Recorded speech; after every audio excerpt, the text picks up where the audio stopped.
બીજા મુદ્દાની વાત કરીએ તો ચાસવડની દૂધ મંડળીમાં કથિત ભ્રષ્ટાચાર હવે વધુ ગંભીર બની રહ્યો છે।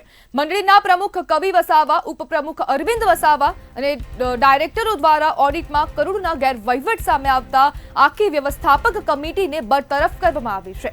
આ દરમિયાન કેશિયર કલ્પેશ વસાવા અને એકાઉન્ટન્ટ જયમીન વસાવા પર આરોપ છે કે તેઓ રાત્રિના 9:30 વાગ્યાના સમયે ઓફિસમાંથી 10 ફાઇલો ઉઠાવી અને ગુપ્ત રીતે લઈ ફરાર થયા હતા। આ બંને ડેરીના કચેરીમાંથી ફોન પર મળેલા આદેશ હેઠળ ગેરકાયદેસર રીતે ફાઇલો ઉઠાવે તેમ જાણવામાં આવ્યું છે। 5 વર્ષથી ચાલતી ગેરરીતિઓમાં સત્તાનો દુરુપયોગ અને સરકારી કાયદાઓની અવગણના થઈ હતી। આ ગેરવહીવટના કારણે મંડળીને ભારે નાણાકીય નુકસાન થયું છે। ડેરીના 17 ડાયરેક્ટરોને કલમ 73 હેઠળ નોટિસ ફટકારી, જવાબ ન મળતા કલમ 81 હેઠળ બરતરફ કરવામાં આવ્યા। છતાં ભ્રષ્ટાચારની ક્રિયા ચાલુ રહી હોય એ અંગે પણ ચર્ચા છે। આ બનાવે સહકારી કાયદાના ઉલ્લંઘન અને વ્યવસ્થાપનમાં ગંભીર ખામી દર્શાવી છે, જ્યારે પોલીસ દ્વારા હવે વધુ તપાસ પણ હાથ ધરવામાં આવી રહી છે।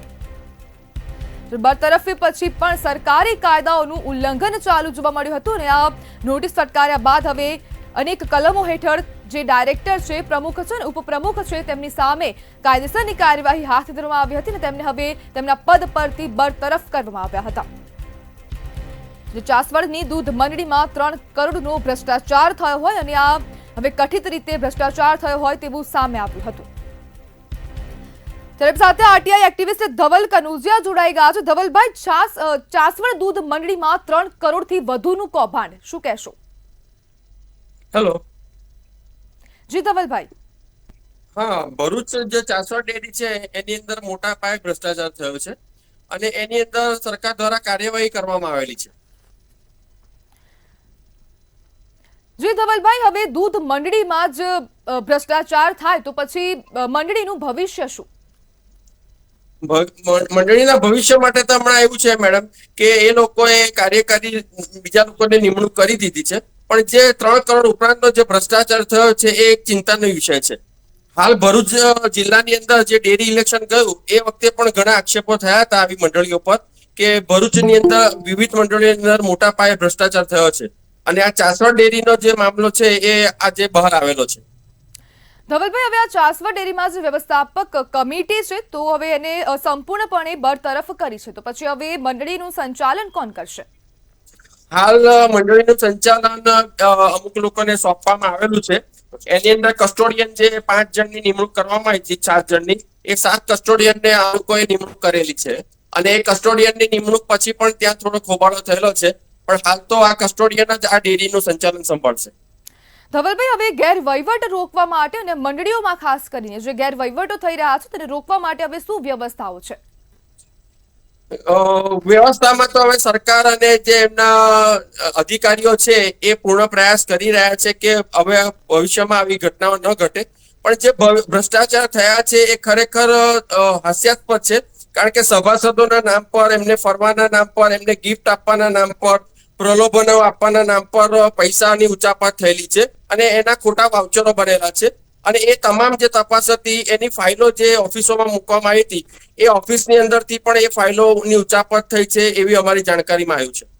ધવલભાઈ, હવે મંડળીમાં વારંવાર જે આ દુર્વ્યવહાર કરવામાં આવે છે અને પોતાની સત્તાનો પણ દુરુપયોગ થઈ રહ્યો છે, તો પછી હવે તેને રોકવા માટે શું કરવું જોઈએ? કારણ કે પોલીસ પણ પોતાનું કામ કરી રહી છે તો પણ ભ્રષ્ટાચારમાં સતત વધારો છે।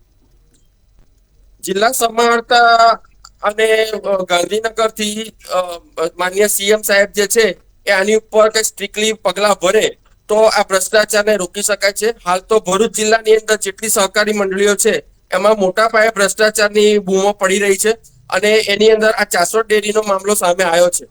દૂધધરા ડેરીના ઇલેક્શન વખતે આવી તમામ મંડળીઓના ભ્રષ્ટાચાર પર સવાલો ઉઠેલા હતા। જી ધવલભાઈ, હવે પોલીસ આમાં શું કાર્યવાહી કરી રહી છે અને આગળ હવે કેવા પ્રકારની કાર્યવાહીઓ થઈ શકે છે? હવે આ લોકોની વિરુદ્ધ જે કંઈક કાગળિયા મળ્યા છે, જે ફાઇલો મળી છે, એ સરકારી નિયમોને અધીન એ જે કલમો છે એ કલમો પ્રમાણે એમની ઉપર બધા ચાર્જીસ લાગશે। આખી તપાસના અંતે જે અહેવાલ આવશે એ અહેવાલ પ્રમાણે પછી એમની ઉપર કાર્યવાહી થશે। લગભગ તો મારી માંગણી પ્રમાણે કેવું છે કે જે સભ્યો છે એમણે જો ભ્રષ્ટાચાર કર્યો હોય તો એમને સસ્પેન્ડ કરવા જોઈએ અને કસ્ટોડિયન જે છે એ અત્યારે ડેરીનું સંચાલન ચલાવે અને ફરી એ ડેરીનું ઇલેક્શન થાય અને સારા લોકોની નિમણૂક થાય જેથી ડેરીમાં દૂધ ભરતા લોકો જે છે એમની જોડે કોઈ અન્યાય ન થાય. ધવલભાઈ, હવે મંડળીઓમાં સતત ભ્રષ્ટાચાર થઈ રહ્યો છે તો પશુપાલકોનો વિશ્વાસ તૂટી રહ્યો છે, તો હવે પશુપાલકો કોના પર વિશ્વાસ કરશે? પશુપાલકોએ પણ થોડી સમજવાની જરૂર છે, કારણ કે એ લોકો પણ જ્યારે સભાસદો નિમતા હોય છે ત્યારે એ લોકો એમનું હિત જોતા હોય છે, જ્યારે પશુપાલકોનું હિત એ લોકો જોતા નથી. એટલે પશુપાલકોએ પણ થોડી સમજવાની આમાં જરૂર છે. દરેક સરકારી મંડળીની અંદર જે સભ્યો હોય છે એ સભ્યોએ પોતાના જે નિમણૂક કરાતા હોય છે એ સભ્યો કેવા છે, એ એમના માટે કામ કરે છે કે નહીં, એવા સભ્યોની નિમણૂક એમણે ખરેખર તો કરવી જોઈએ. જી ધવલભાઈ, જોડાવા બદલ આપનો આભાર.